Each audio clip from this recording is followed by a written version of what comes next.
Today we're continuing our series on I Am That I Am. And this is the third part in that series. This is one of my favorite phrases from the Bible.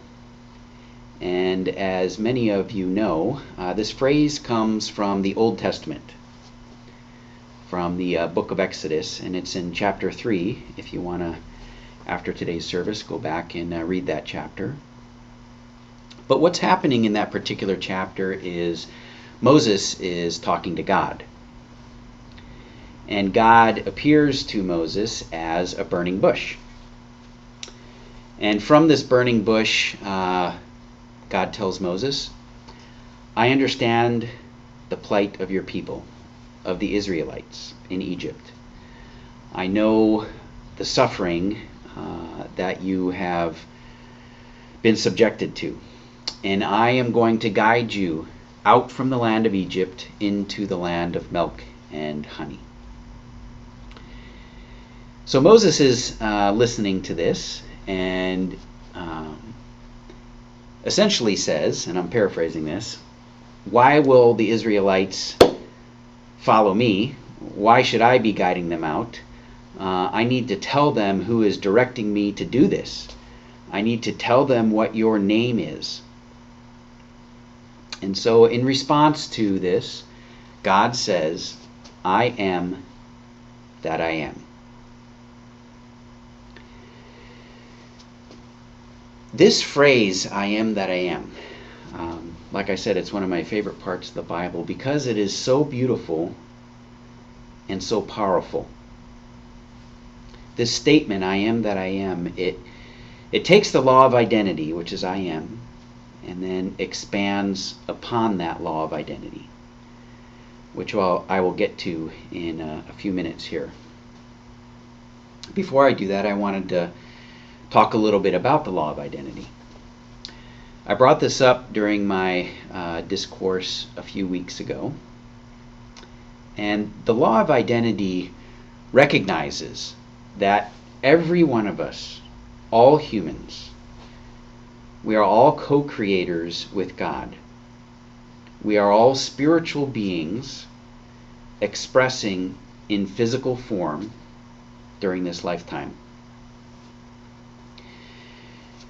And as co-creators with God, and as spirit with unlimited potential, we are able to create and manifest in this physical plane anything that we choose. The environment around you is a pure reflection of what's going on inside of you. It is a mirror to your soul. It is based on choices that you have made, the smallest choice to the most significant choice. All of this coming together has created this environmental universe around you. And this is why when Reverend Tara was giving her class yesterday, she mentioned that the best way to prepare for death, to prepare for this transition from this physical plane into the next, is to make correct choices in the here and now today. To choose love, to choose truth, to choose peace, to choose forgiveness. For these acts, these choices that you are making, create this environment, and they infuse in you a belief as to what is going to happen as you transition from death into spirit. So you believe where you are going based on the choices that you have made in the here and now. Now, as spirit and as co-creators, if we take just this law of identity, the I am part of I am that I am, we're gathering from all possibility, and through our thought and through our words of I am, we are limiting the all possibility. So for example, if you say, I am a doctor, I am a lawyer, I am peaceful, I am loving, I am truthful. This is using the law of identity to describe who and what you are in the here and now by limiting the all possibility and confining it to a particular thing. Now this law of identity, it doesn't choose between good and bad, right and wrong. You can use the law of identity for positive limiting manifestation, like some of the examples I just gave. I am love, I am truth, I am joy, I am wisdom. But it can just as easily be used for negative things, for things with a lower vibration. I am hate, I am weak, I am judgmental, I am jealous, I am envious. This is why, as co-creators, it is so important to choose your thoughts wisely and to choose your words wisely, because it is from those that you again create this environment around you. Now, keeping all of that in mind with the law of identity, we get back to what God said to Moses. When God said, well, what is your name? What am I going to tell your people, the Israelites, your name is? And God responds, I am that I am. So why is this statement so beautiful and so powerful? The way that it was phrased, I am that I am, it's not the law of identity in the sense of limiting. The I am that I am, as used by God, it's all possibility. It's universal. It's unlimited. And let me try to explain that further. Anyone who tries to describe God, they're going to fail. That's part of the reason that some people, some religious traditions, including some of the Jewish sects, they don't give God a name. I know that in some Jewish sects they refer to him as YHWH, Yorhe Vorhe, which is in one of our chants. And the reason is that the second you start describing God, you have limited God. If you say God is good, then you have limited him to just that. You have taken away God is love, God is all-powerful, God is hate, God is everything. So trying to describe God, we're always going to fail at it. The best we're going to be able to do is to describe an aspect of God. Now take and contrast the phrase, I am that I am. You're not limiting God. I am that I am is saying that I am every I am. Whatever I am there is, I am it, is what God is saying. This is universal. This is powerful. This is beautiful because it does not limit God. Whatever comes after the I am, God is it. I am that I am. If you say I am love, God is it. I am truth, God is it. I am destruction, God is it. I am powerful, God is it.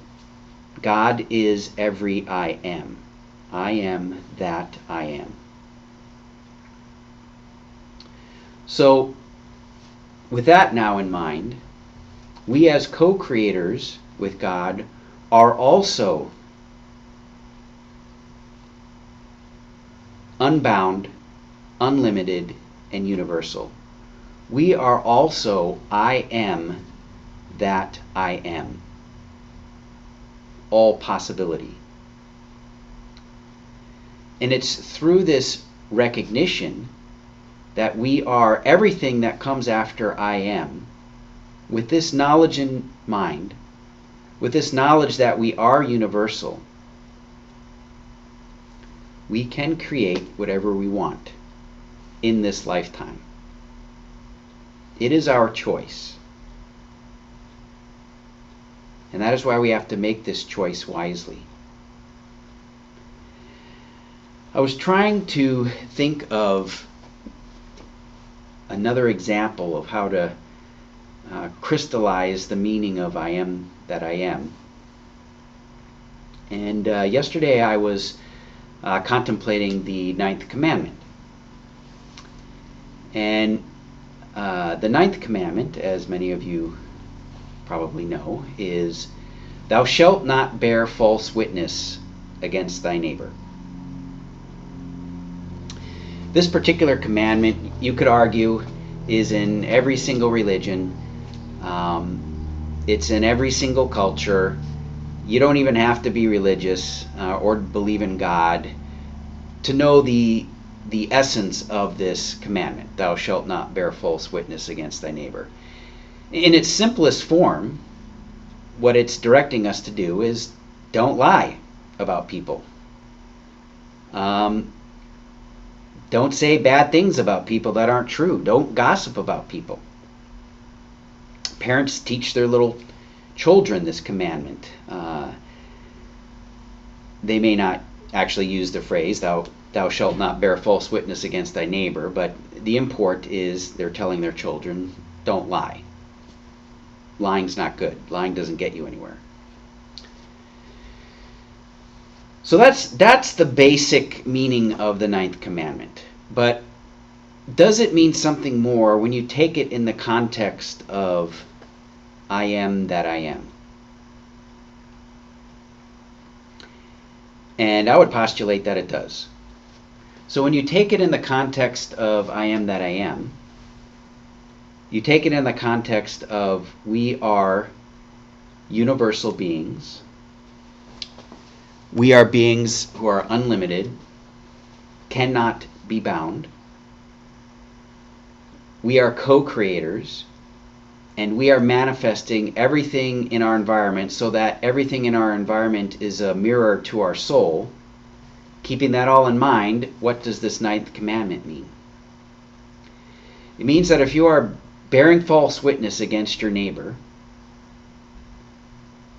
since they are effectively you, since this environment is you, since you are everything, you are bearing false witness against yourself. If you are talking negatively about somebody, you're talking negatively about yourself. If you are limiting someone else in your speech, you're limiting yourself. You wouldn't be able to even see or recognize that limitation unless you had it in yourself. That other person you're talking about is a mirror of you. If you see fault in another person, you can only see it because you have that fault in yourself. On the flip side, of course, if you see greatness in another person, if you see positive energy in another person, if you see inspiration in another person, you have that necessarily in yourself. You are it too.